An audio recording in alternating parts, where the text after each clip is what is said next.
Hey art nerds, we're doing another figure drawing today. This time I really wanted to emphasize the movement in the pose. This pose again came from SenshiStock, and you can find a link in the description below to SenshiStock. I highly recommend you check it out for really wonderful pose resources.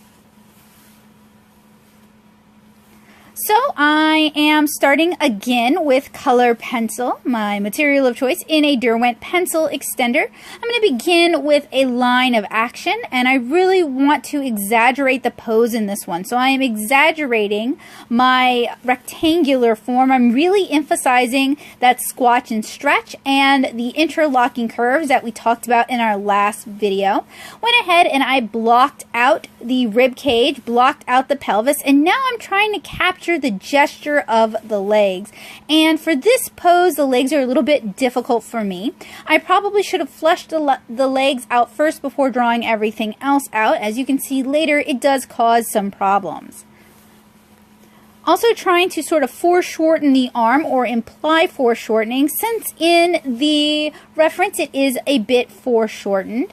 And you can do that by sort of changing the angle of how you draw your ellipses. And there are several really excellent tutorials on foreshortening available here on YouTube and on the internet at large. So I am fleshing out the torso a bit. As I mentioned earlier, I probably should have started by fleshing out the legs first, but I've moved on to the legs. Now the reason this causes a problem is it doesn't appear that she's really carrying much weight on her legs, when really she should be carrying all of her weight on her legs. After all, she is standing.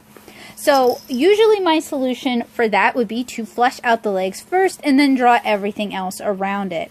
And I wanted to make sure I captured the sort of deformation we're getting with the legs to really emphasize the gesture of the pose. Going ahead and sketching in the visible arm and blocking in the visible hand. You guys can see it's really pretty simple. And from there you can sort of work to whatever level of detail you're interested in. If you're having difficulty drawing hands, I cannot recommend drawing hands from reference enough. Just work through 20, 30, 50 hands. Maybe try to make it part of your daily drawing exercise, and eventually it'll start to make sense. Now I'm blocking in the clothing, taking care to make sure the curves match the curves in the reference. These are going to give the viewer an idea of form and help delineate the shape.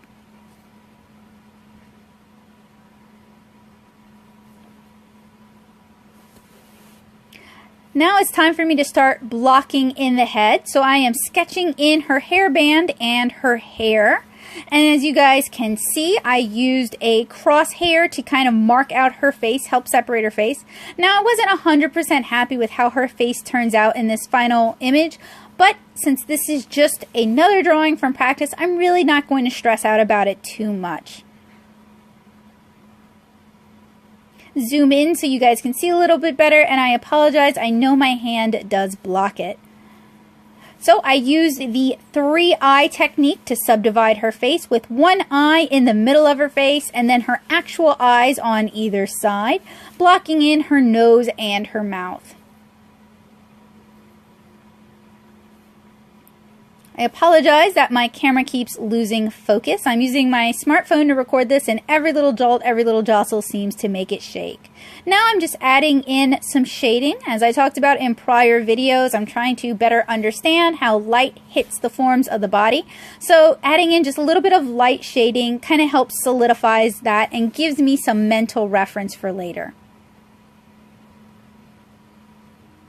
Just tightening in her shoes now. She's wearing heels in this reference. It's supposed to be like a Sailor Scout pose, so the heels are kind of an important part of that. And adding final shading. All right, all finished. Thank you guys so much for joining me for another figure drawing. I hope you guys will join me again in the future. Let me know in the comments below if you have any questions.